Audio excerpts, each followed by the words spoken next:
بسم اللہ الرحمن الرحیم۔ السلام علیکم اسٹوڈنٹس، آپ لوگوں کو میں کلاس دہم میں خوش آمدید کہتی ہوں۔ آج ہم لوگ سورۃ الاحزاب شروع کریں گے اور سورۃ الاحزاب کا پہلا سبق جو ہے وہ ہے الدرس الاول الف۔ سب سے پہلے میں آپ لوگوں کو احزاب کا مطلب بتا دوں۔ احزاب حزب کی جمع ہے جس کے معنی ہیں گروہ۔ تو شروع کرتے ہیں سورۃ الاحزاب۔ آج ہم لوگ اس کا پہلا رکوع پڑھیں گے، آیات 1 سے لے کے 8 تک۔ بسم اللہ الرحمن الرحیم۔ شروع اللہ کا نام لے کر جو بڑا مہربان نہایت رحم والا ہے۔ یا ایھا النبی اتق اللہ ولا تطع الکافرین والمنافقین ان اللہ کان علیما حکیما۔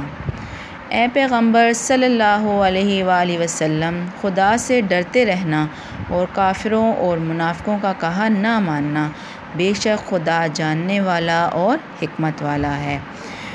اسٹوڈنٹس، پہلی آیت میں اللہ تعالیٰ سورہ احزاب کے شروع میں ہی فرماتے ہیں، حضرت زید نے جب حضرت زینب کو طلاق دی تو اس وقت حضرت محمد صلی اللہ علیہ وسلم نے یہ محسوس کیا کہ اللہ تعالیٰ کا اشارہ اس طرف ہے کہ منہ بولے بیٹے کی طلاق یافتہ بیوی سے نکاح کر لیا جائے، تاکہ یہ جو رسم ہے اور اوہم پرستی اور جو یہ غلط رسوم ہے اس پر کاری ضرب یعنی سخت چوٹ لگائی جائے۔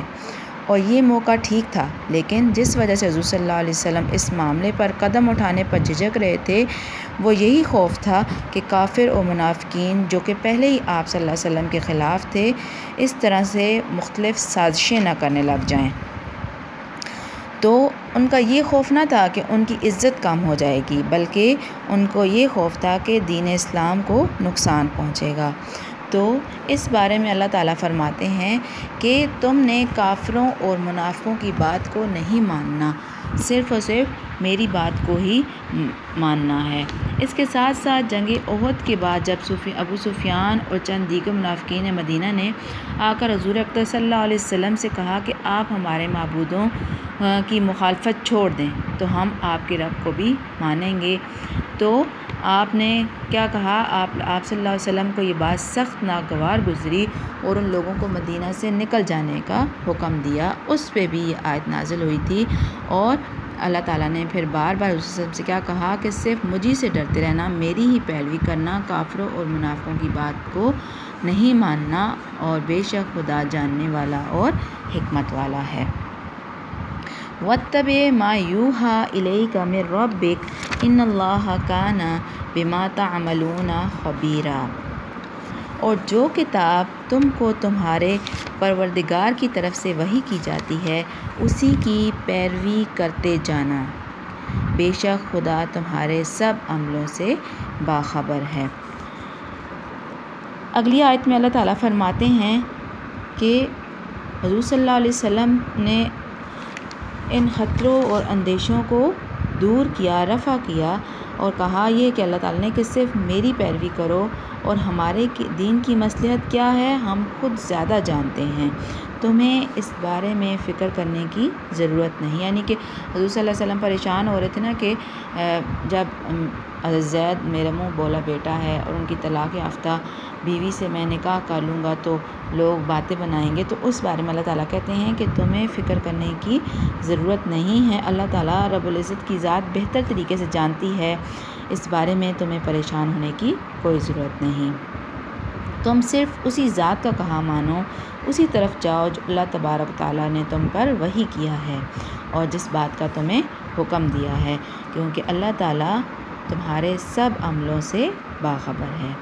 وَتَوَكَّلْ عَلَى اللَّهِ وَكَفَى بِاللَّهِ وَكِيلًا، اور خدا پر بھروسہ رکھنا اور خدا ہی کارساز کافی ہے۔ اس میں اللہ تعالیٰ فرماتے ہیں حضور صلی اللہ علیہ وسلم سے ڈائریکٹ مخاطب ہیں اور فرما رہے ہیں کہ جو فرض تم پر عائد کیا گیا ہے اسے اللہ کے بھروسے پر سر انجام دو، تمہیں دنیا کی مخالفت کی کوئی فکر نہیں ہونی چاہیے۔ جب انسان کو پتہ ہے، پکا یقین ہے کہ جو کام وہ کر رہا ہے وہ اللہ کی طرف سے حکم ہے تو پھر اللہ تعالیٰ پر بھروسہ رکھتے ہوئے اس کام کو تم کر ڈالو، اس میں خیر ہے، مصلحت ہے یا نہیں ہے، یہ اللہ تعالیٰ بہتر جانتے ہیں، اور جو کام اللہ تعالیٰ نے دیا ہے وہ کام ٹھیک ہی ہوگا، تو آپ صلی اللہ علیہ وسلم اس کام کو سر انجام دو۔ یہ مت دیکھو کہ تمہارے ساتھ کوئی ہے یا نہیں۔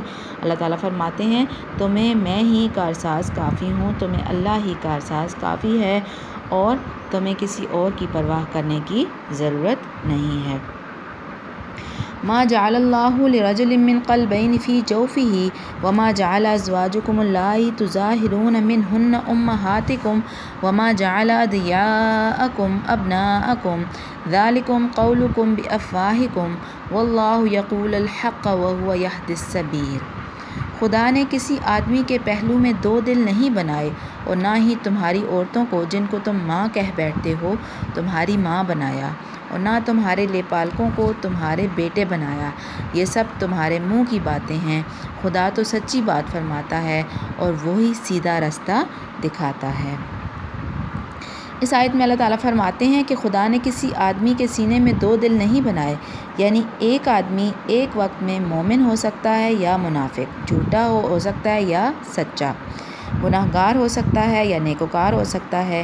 ظاہر ہی بات ہے اس کے سینے میں صرف ایک ہی دل ہوگا۔ دوسرے دل میں اگر ایک دل میں خوف خدا ہے اور دوسرے دل میں خوف خدا نہیں ہے تو یہ بھی نہیں ہو سکتا۔ تو وہ جو دل ہے وہ یا تو مومن ہوگا یا تو منافق ہوگا یا کافر ہوگا یا تو مسلم ہوگا۔ تو حقیقتاً کیا ہے، انسان کے سینے میں صرف ایک ہی دل ہے۔ پھر آگے جو بات ہوئی ہے کہ جن کو تم ماں کہہ بیٹھتے ہو اپنی عورتوں کو، تو اسے تمہاری ماں نہیں بنایا، تو اس کے بارے میں آپ کو بتاؤں کہ عرب میں یہ رواج تھا کہ لوگ وہاں اس وقت زہار کا لفظ استعمال کرتے تھے۔ زہار کا مطلب یہ ہے منہ سے ماں کہہ دینا بیوی کو، تو ماں کہہ دینا، ایسے کہہ دینا کہ تمہاری پشت میری ماں کی طرح حرام ہے مجھ پہ۔ تو اس وقت کیا ہوتا تھا کہ وہ لوگ سمجھتے تھے کہ ہم نے یہ بات کر دی ہے تو یہ میری بیوی ہمارے لیے حرام ہو چکی ہے۔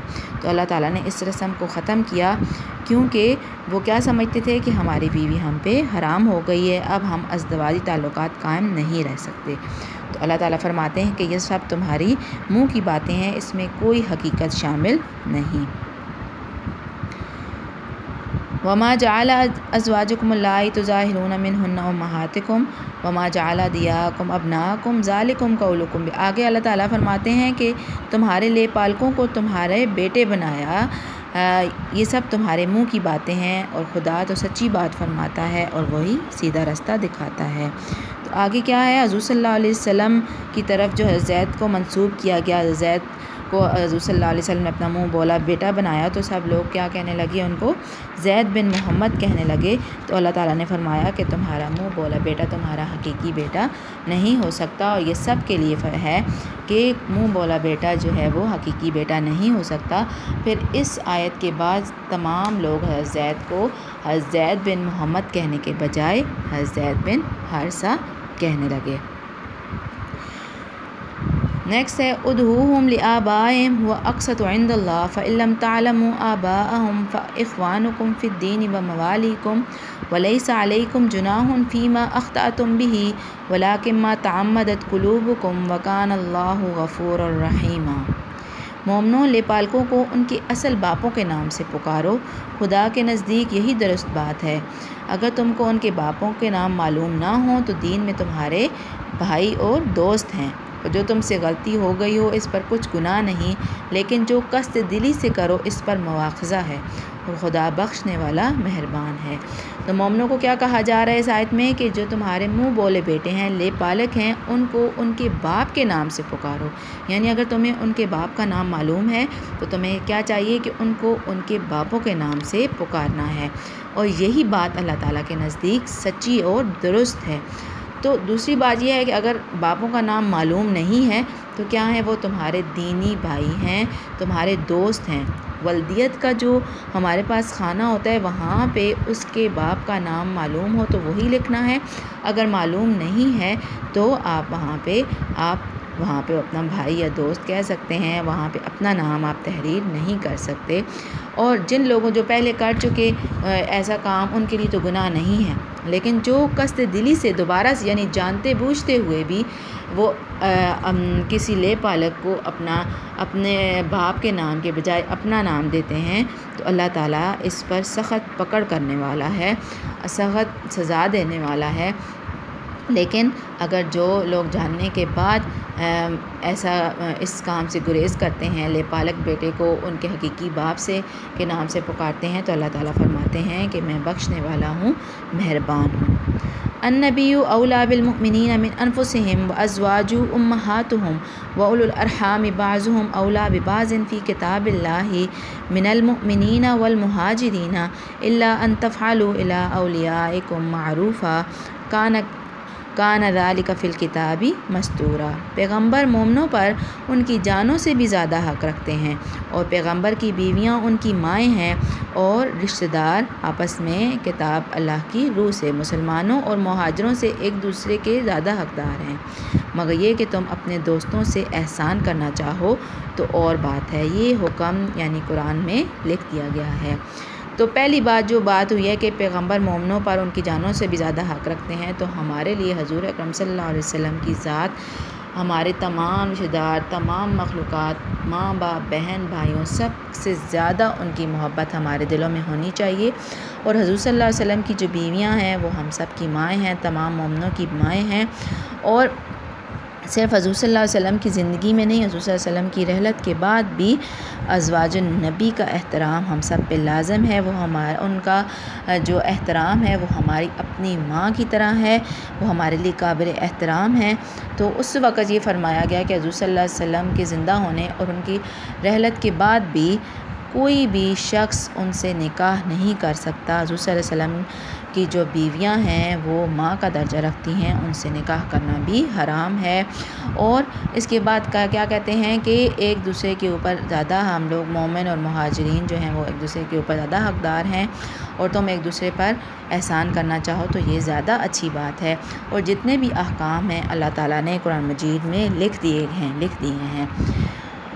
وَإِذْ أَخَذْنَا مِنَ النَّبِيِّينَ مِيثَاقَهُمْ وَمِنْكَ وَمِن نُوحٍ وَإِبْرَاهِيمَ وَمُوسَىٰ وَعِيسَىٰ ابْنِ مَرْيَمَ وَأَخَذْنَا مِنْهُم مِيثَاقًا غَلِيظًا لِيَسْأَلَ الصَّادِقِينَ عَن صِدْقِهِمْ وَأَعَدَّ لِلْكَافِرِينَ عَذَابًا أَلِيمًا۔ اور جب ہم نے پیغمبروں سے عہد لیا، اور تم سے اور نوح علیہ السلام سے اور ابراہیم علیہ السلام سے اور موسیٰ علیہ السلام سے اور مریم کے بیٹے عیسیٰ علیہ السلام سے بھی عہد لیا تو پکا والا، تاکہ سچ کہنے والوں سے ان کی سچائی کے بارے میں دریافت کرے، اور اس نے کافروں کے لیے دکھ دینے والا عذاب تیار کر رکھا ہے۔ سورۃ الاحزاب میں 5 انبیاء کا ذکر ہوا ہے، 1 حضور صلی اللہ علیہ وسلم کا، نمبر 2 نوح علیہ السلام کا، نمبر 3 ابراہیم علیہ السلام کا، نمبر 4 موسیٰ علیہ السلام کا، اور نمبر 5 عیسیٰ علیہ السلام کا۔ تو ان سے کون سا عہد لیا؟ جو پیچھے ہم نے پڑھ لیا کہ مومنوں آپ نے حضور صلی اللہ علیہ وسلم اور تمام انبیاء کو یہ حکم دیا اللہ تعالیٰ نے کہ کافروں اور منافقوں کی بات نہیں ماننی، صرف اللہ تعالیٰ پر بھروسہ رکھنا ہے۔ اللہ تعالیٰ نے جو احکام بتائے ہیں ان کی خود بھی اطاعت کرنی ہے اور دوسروں سے بھی کروانی ہے، خود عملاً ہر کام کرنا ہے۔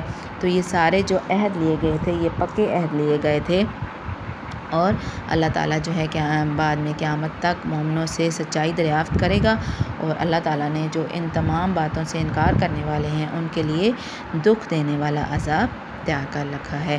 اسٹوڈنٹس، آپ کے پاس یہ الفاظ معنی ہیں، آپ ان کو دیکھ لیں اور ان کے آپ نے معنی یاد کرنے ہیں۔ اوکے اسٹوڈنٹس، اپنا بہت خیال رکھیے گا۔ اللہ حافظ۔